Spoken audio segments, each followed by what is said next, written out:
Bom dia, boa tarde, boa noite, boa madrugada, galera. Como sempre, depende do local do mundo que você está vendo esse vídeo e do horário. Como é que vocês estão? Vídeo aqui, me preparando, porque a noite vai ser corrida. Acabamos agora há pouco, né?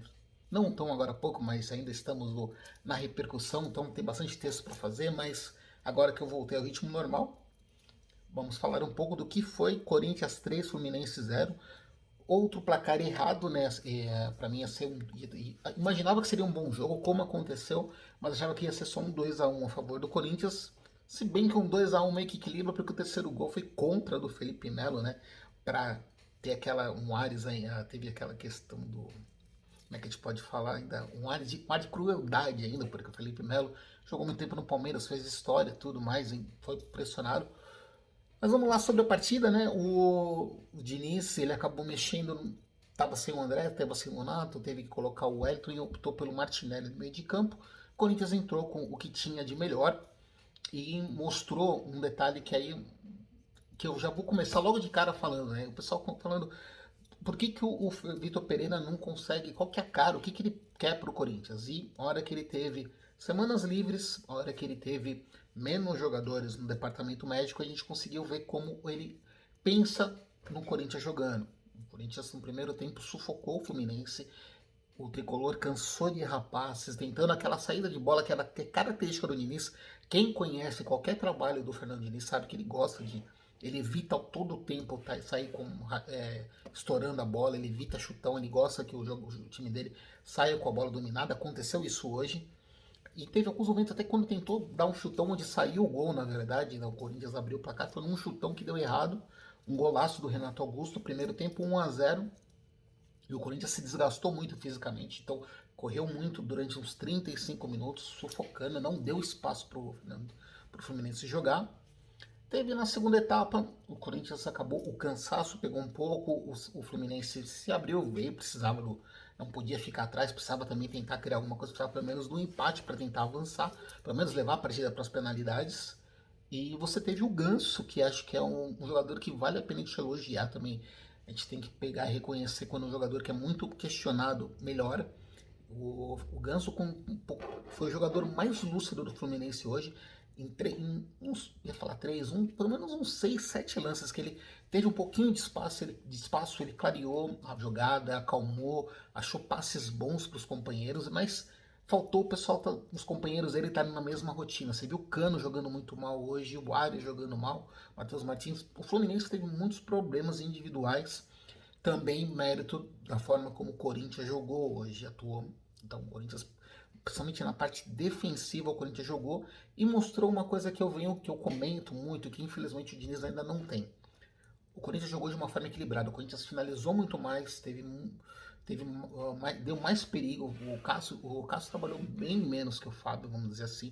O Fábio fez uma defesa importante, o Cássio acho que fez uma ou duas. Não trabalha, assim, acho que melhor dizendo, os goleiros trabalharam um pouco, mas o Corinthians teve mais chances de realmente fazer gols do que o Fluminense. Teve uma falta do. Acho o lance mais importante foi uma bola na trave, uma cobrança de falta, se não me engano, acho que foi do Arias no segundo tempo, que poderia ter empatado o duelo. Então, talvez sim, o 3-0 acho que foi exagerado.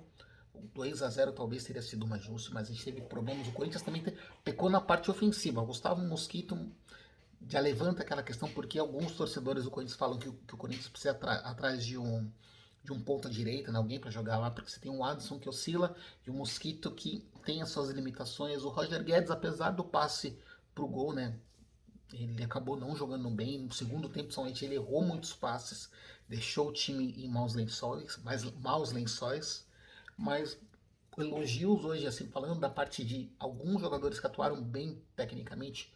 Fábio Santos, acho que uma partidaça que mostra aquela coisa de falar, o Corinthians não pode renovar com o Fábio Santos. Ele não se lesiona, ele vem sendo um dos jogadores mais regulares e está se cuidando fisicamente. Então, mostra por que o Vitor Pereira pediu para. Tá dando o aval dele para que o Fábio Santos continue mais uma temporada. Renato Augusto inteiro tá muito, muito, muito acima dos jogadores. Ele também é outro que acalma o jogo. Então você tem o Ganso e o Renato Augusto são dois oásis no meio de campo, só que o Renato Augusto tem do seu lado alguns jogadores que conseguem manter. Fausto Vera hoje acabou jogando bem. O Yuri Alberto fazendo pivô, criando jogadas, finalizando com perigo, e eu falo, hoje você tem, para mim, nesse momento, você tem 3 jogadores que são referências que você espera, jogadores que decidem partidas. O Cássio, o Renato Augusto, e eu falo do Yuri Alberto, que é um centroavante que o Corinthians há muito tempo, já desde o Mancini o Corinthians procurava um goleador. Não fez gol hoje, mas ele é um cara muito importante, ele dá muito trabalho para a defesa adversária, e ele não desiste da jogada, se dedica na marcação, saiu de campo quebrado, cansado de tanto que ele correu para ajudar no momento sem a bola, que hoje é muito importante. O pessoal esquece, hoje o futebol, da forma como está, ele exige muito da parte física, e os atacantes precisam ajudar na marcação, no momento sem a bola que a gente fala. Corinthians classificado com todos os méritos, agora focar, tem um tempinho para descansar, só vai pegar as finais da Copa do Brasil, são só nos dias 12 e 19 de outubro, então tem um bom tempo ainda, tem mais quase um mês para começar as decisões, mas agora a questão também, o Vitor Pereira não pode abdicar do Brasileirão, precisa de um tempo em relação a isso, né? Não, vai ter que dar uma oscilada, vai ter que agora vai ter algumas semanas com jogos, vai ter algumas semanas que vão exigir um pouco mais do elenco, mas vai precisar achar alternativas para encarar o Flamengo. Só que hoje, contra o Fluminense, deu uma bela prévia do que a Fiel tem uma bela prévia do que espera o Corinthians em 2023 se o Vitor Pereira ficar. É a questão de você olhar hoje, o jogo de hoje, ele deixa algumas coisas bem claras quando você vê a marcação pressionando, que é o que ele sempre quis e não colocou porque o time fisicamente não aguentava e por conta dos jogadores não aguentavam, não tinham essa condição de realmente fazer essa marcação sob pressão. Então ele quer reforços para poder manter o time, quer jogadores jovens para poder conseguir ter essa intensidade. O que vai acontecer na final contra o Flamengo? Não dá para negar hoje, assim, por mais que a gente, não dá pra gente ter, eu não posso também, desculpa torcedor do Corinthians que tá vendo esse vídeo, né, mas não dá para falar que hoje o Flamengo é favorito, o Flamengo vem jogando mais. Só que da forma como o Corinthians hoje se portou na partida e como não se entregou no jogo do Maracanã, como jogou contra o Inter, como jogou o clássico contra o Santos, contra o São Paulo, desculpe, e como jogou a partida contra o Fluminense, aquela questão, dá para o torcedor corintiano sonhar, dá para o torcedor de repente pensar que é possível conseguir alguma coisa melhor. E vou terminar aqui falando aquela questão para o torcedor a questão para quem defende muito o Diniz.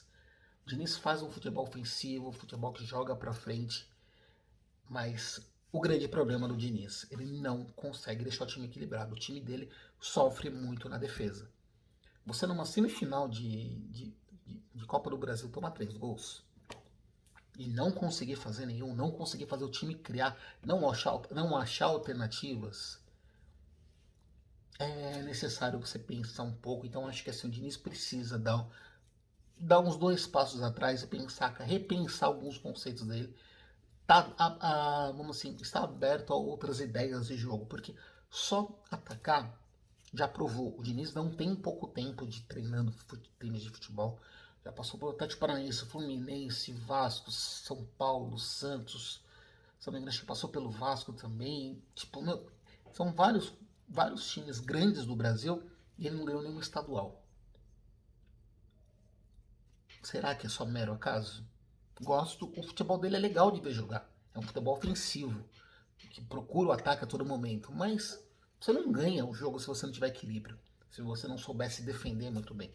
O Corinthians soube se defender e fez 3 gols. E está classificado com todos os méritos para a final da Copa do Brasil. Beleza, galera? Sobre a Copa do Brasil, sobre o Corinthians finalista, é isso. Abraços.